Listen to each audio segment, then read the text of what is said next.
Phone लावलेला आहे, लागत नाही. राजू ढगे यांचा फोन पण लागत नाही.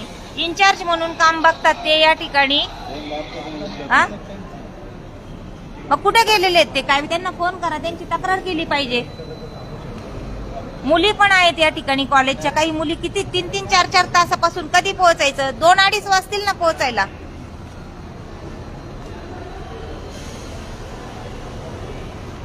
परत लावा सर, आपण फोन लावा त्यांना. जनतेचे प्रश्न आहे, प्रवाशांना किती तात्काळ ठेवायचं. तुम्हाला आम्ही सांगतोय की कॉलेजच्या मुली देखील या ठिकाणी अजून थांबलेल्या आहेत, तर दुसऱ्या बसची आम्हाला सोय करून द्या. दुसऱ्या बसची सोय करून मिळेल का सर? मग इन्चार्ज ड्युटी सोडून जातात कस काय?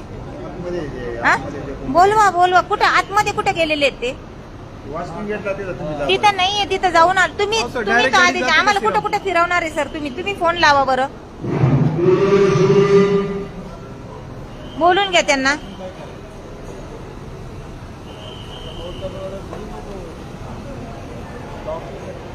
प्रवाशांना इतका त्रास द्यायचा आहे. कुठे सिक्युरिटी?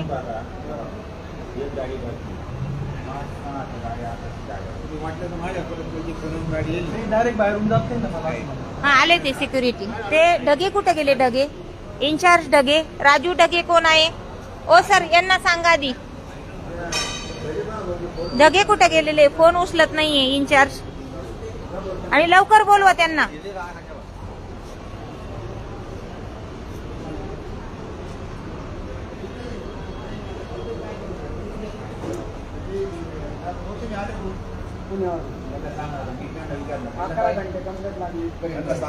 पुण्यावरून तर इथपर्यंत 11 घंटे.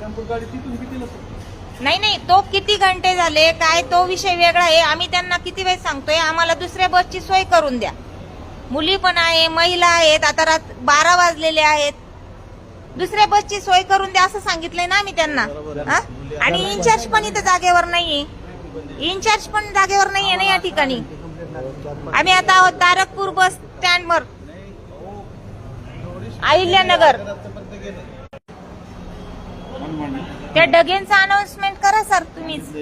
नाही, सिक्युरिटी वॉचमॅनला पाठवण्यापेक्षा तुम्ही डगेंच्या नावाने अनाउन्समेंट करा. बसचं जसं काय जातो बसचं जसं अनाउन्समेंट करता ना सर, आवाज जात नाही.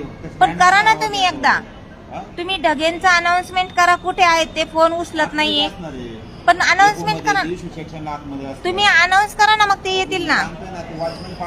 अहो, वॉचमॅन पाठवला, पण तुम्हाला अनाउन्समेंट करायला अडचण काय आहे ढगेंच्या नावाची?